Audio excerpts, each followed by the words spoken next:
メジャー翻訳速報。メジャー翻訳速報海外の反応へようこそ。今日は菅野智之投手の7イニング3失点の念頭と、ジャクソン、ホリデイ選手の2安打の活躍にもかかわらず、オリオールズがナショナルズに惜敗した試合をお届けします。菅野投手は初回に苦しみながらも立て直し、見事な投球術で試合を作り上げました。ぜひコメントで皆さんの感想をお聞かせください。チャンネル登録もぜひよろしくお願いします。Now, Orioles coverage continues. It's O's extra postgame on Lesson. Well, for Tomoyuki Sugano, after a tough start to the night, he figured it out and cruised through 7 innings. But the Nationals, with those 3 runs, would be the difference. They found the extra to go ahead and take the series with a Game 2 win, 4-3 over the Orioles this evening. Welcome to the O's Extra Postgame Show, everybody. Melanie Newman with you here, back in Nationals Park once more. O's really not willing to go down without a fight on this one. They tried, and at the end, they just came up short. Let's see how this one all broke down tonight. Again, we just saw a look at Tomoyuki Sugano, but this was really the big one. The bats got going, but they weren't getting anybody off the base paths once they were placed. Offense going 1 for 12 with runners in scoring position. You cannot do that. 12 left aboard. Cedric Mullins doing his best wherever he was popping up in the lineup, going 2 for 5, a stolen base as well. James Wood, we mentioned it, the early home runs. He gets a leadoff home run. Josh Bell shows that he's still got that pop as well, and he got back in the groove. As we bring in our own Brian Roberts once more to take another look at this. And B-Rob, this isn't really anything we haven't seen before. A starting pitcher comes out, and sometimes it's just that first inning you got to kind of work through, and then they're stellar the rest of the way. He just continues to look more and more comfortable being over here in the States. Yeah, he does. I mean, Melanie, you had some great tidbits during the game. I think the adjustment of coming over here is huge. But that first inning, I mean, to give up 3 runs in the first 5 hitters and then settle down and make it through 7 complete, giving up just 5 hits. You see it, no walks, 1 strikeout, 15 ground balls. I love that. The ball was down in the zone. He made competitive pitches, not a lot of hard contact after those first 5 hitters. You know, this is something to me that sets the tone for an entire rotation. Hey, this is how you work through some early struggles and still get deep into the game. I think Sugano is going to give the Orioles a lot of opportunities to win ball games. And if you go 7 and give up 3, with this offense, once they get rolling, you're going to win a lot of games. Oh, and they gave him the best chance. The starting staff has always said, you know, that they feel guilty because they know they're putting their offense in a hole. Late inning scoring was always the Orioles' MO for the last 2 seasons. And this Nationals bullpen, you talked about it, they tend to give them up late as well. 8th inning, they come in, and you weren't really sure, but man, they had some good base running tonight to bring it up even. Yeah, I mean, we thought that once they were able to get to that bullpen, that this might be the Orioles' night. And here we get into that 8th inning, and Lopez leaves a sinker out over the plate. Jordan Westbrook took some really good swings all night. This one he barrels up down the right field line. Cruz has some troubles out in right field. Westy flies around the bases. He gets Jackson Holliday to strike out, but Ramon Urias comes up first pitch, gets the ball out over the plate, puts it out into center field. Westberg with the speed to score on a sac fly to tie the ball game. And right there, I really thought the Orioles were going to come through and win this game late.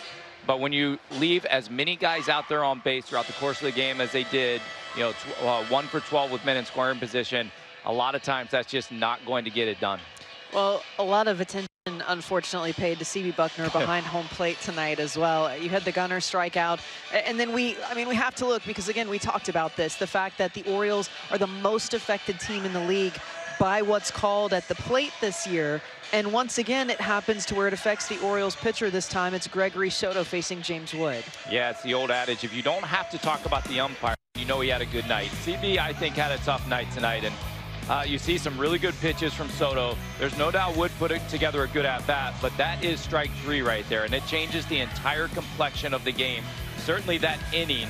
And unfortunately, he lays off of a slider right there and a 3-2 count, draws the walk to make it 1st and 2nd. I mean, one pitch truly can change an entire ball game. It's why I really struggle with having no recourse, having no opportunity to challenge or do anything. And we saw it tonight. I mean, we don't ultimately know what the outcome would have been. But, man, when you make a pitch that's supposed to be strike 3, it should be strike 3. And that's a tough one to swallow.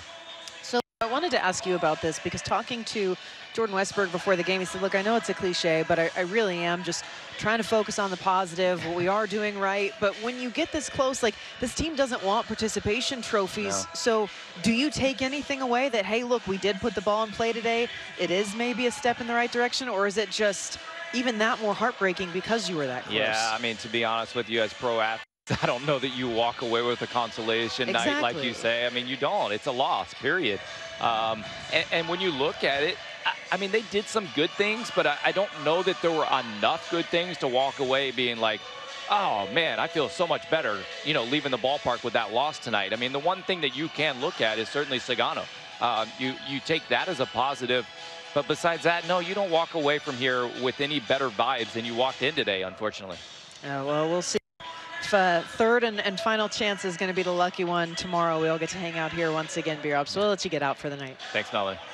We got plenty more coming up on the O's post-game show. Jackson Holliday is switching up bats, and he's finding it again. 2 hits tonight for the Rook in a 4-3 loss to the Nationals. O's Extra Postgame Show is brought to you in part by the Charm City Circulator. Stay for the last pitch. The orange route runs until 11 p.m. for select weekday games. Visit charmcitycirc.com. And by Zips Cleaners. When you want to look your best for less, Zips it. Visit one of our 40-plus locations in the DMV.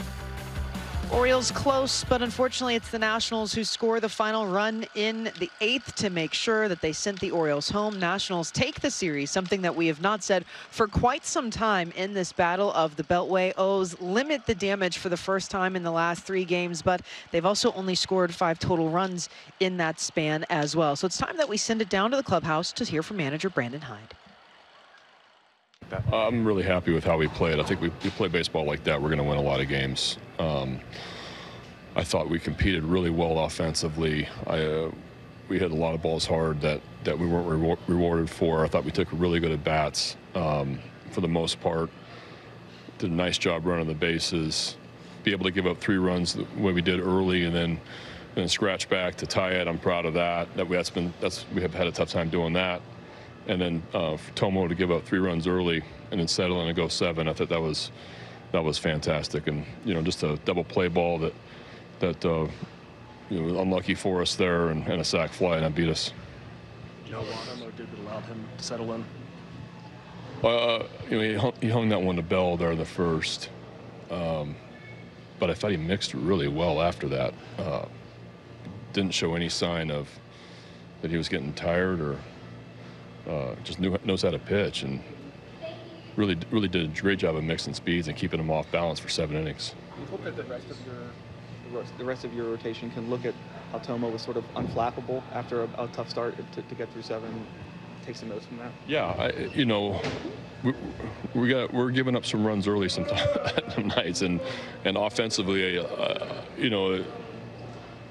It's kind of put us in the funk a little bit, I think, early, and that's happened. That's a handful of times. And I'm, you know, Toma going back up, they're putting a 0 in the second, 0 in the third, allowing our offense to kind of get going. But I'm just really happy with our effort. I thought we played extremely hard. Everybody was into it.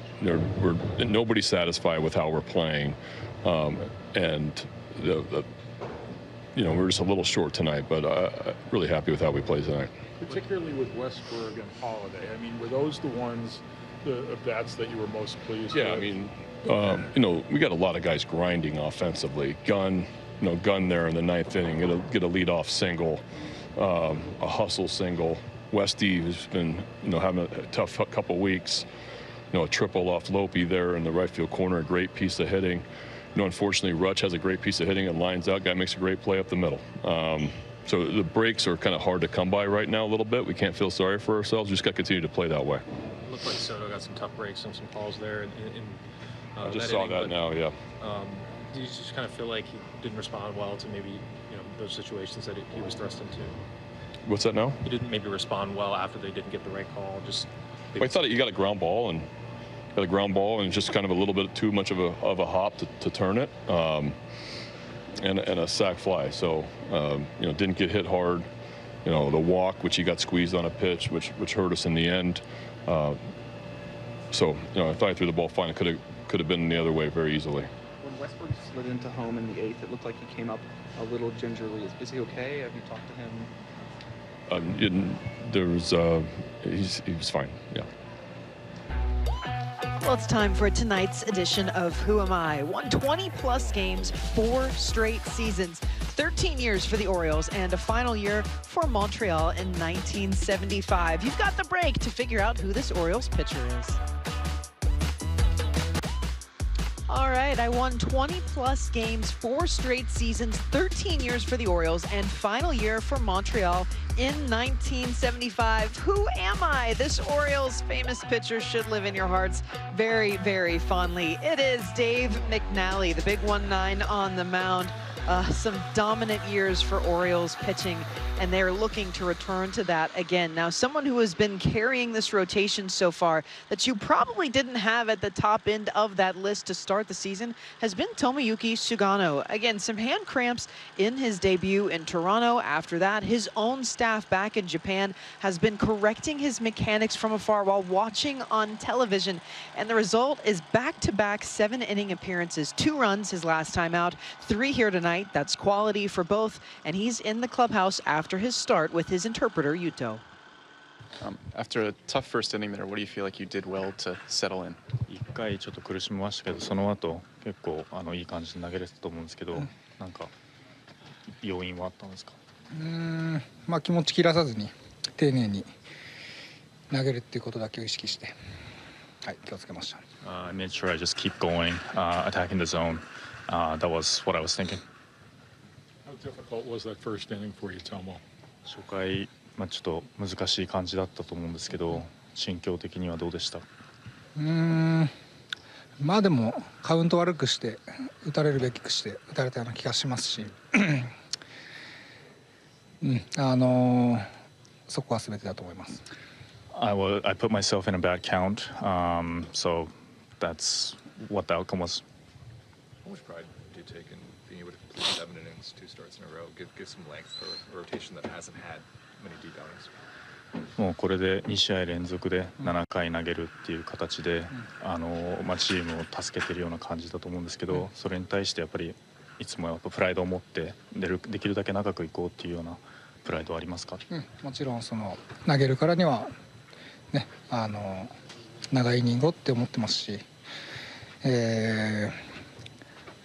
まあだからこそやっぱり初回の失点っていうのはもったいないなっていうふうに思いますし、ただそこから立ち直って徐々に、調子を上げていけたと思うし、今日もフォアボールなかったので、はい。I always have this mentality of going deep, every time I pitch. But yeah, like the first inning, homers it hurt.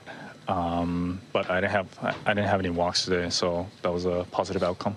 What do you think has allowed you to work so efficiently so far to be able to have that length? 毎回こうして効率よくアウトを取れるっていうのは何が要因になってると思いますか？やっぱり試合前の準備からピッチングコーチとキャッチャーと入念に打ち合わせして、それをしっかり頭に入れた状態で、イニング間でもしっかり話し合ってマウンドに上がれてるっていうのが一番大きな要因だと思います。I think the biggest something that leads to a good efficient outcome is the meeting before pre-game meetings with the catcher and the pitching coach, and also during game, like between innings, I make sure I communicate with well. Orioles tried to back up Sugano tonight. There's not much you can do for this, though. A no swing from Gunnar, a strikeout all the same. It sums up how the Orioles' night went. But with Dad in the stands and giving some mechanics advice before the game, Jackson Holliday ends up picking up a pair of hits, a walk, and a run scored this evening. Not too bad while he's still trying to tinker with his swing in a full season here up in the big leagues. He joined the media down in the clubhouse. Jackson, good at-bats for you guys tonight, just some struggles with runners in scoring position. What do you take away from an offensive performance like that? Yeah, I mean, obviously you want to cash in and score runs, but I mean, I thought as a team we put together some good at-bats and had runners in scoring position, and so yeah, you got to take the positives when you get them. That play with Love there, did you think you had a chance to get him? For the double play? Yeah, I mean, you always think you have a chance, and sometimes it's tough running across the base and making a good throw, but I would like to put a little bit more on it. But I mean, it's a tough play, but it was bang bang, so we'll keep working on it, and hopefully get him next time. How impressive has Sugano been, and how big this game could be you guys in this game tonight? Yeah, he's awesome. Every time he goes out there, we know we're going to get a quality start. He's going to throw a bunch of strikes and get late into the game. So it's very fun to play behind him for sure. This group's gotten off to good starts the last couple years. What's it been like? How have you guys kind of been handling knowing that there's so much road ahead as the rest of the season unfolds? Yeah, I mean, obviously, we have a very talented team, and I've had a very talented team for a couple of years, and I know this is my kind of first beginning of the season up in the big leagues, but this team expects to win, and it's obviously frustrating to not win and perform at the level that I think we all know we can. But I mean, we're gonna keep pushing and keep being competitive and trying to push through this. And like I said, we have a really good team, so I'm not too worried about it. But even though you lost, like Brandon was saying, he said if you guys played at this level. Yeah, obviously. I mean, we put together a good game and lost, and sometimes that happens. And but yeah, we played a good game. Sometimes it just doesn't work out in the end. Great. Let's go ahead and take a look at tomorrow's probables. Orioles trying to avoid the sweep to the Nationals, and it's another battle of the Southpaws. Cade Povich still looking for his first win on the season. The lefty with a 6.38 ERA overall. You see that opponent average at 3.75, taking on Mackenzie Gore. Another stellar standout for the Nationals this year. 2-2 at 3.41. Had a kickstart debut before he settled in. Now for Cade Povich, his last time out, only going 3 1/3, giving up 7 earned runs. His toughest start of the season as the Cincinnati Reds just pummeled a home run in the 3rd inning off of him to close the book. So cutting down on extra pitches per at-bat and being a little more accurate through the zone is going to be his focus. You've been watching the O's Extra Postgame Show. Again, join us tomorrow, the final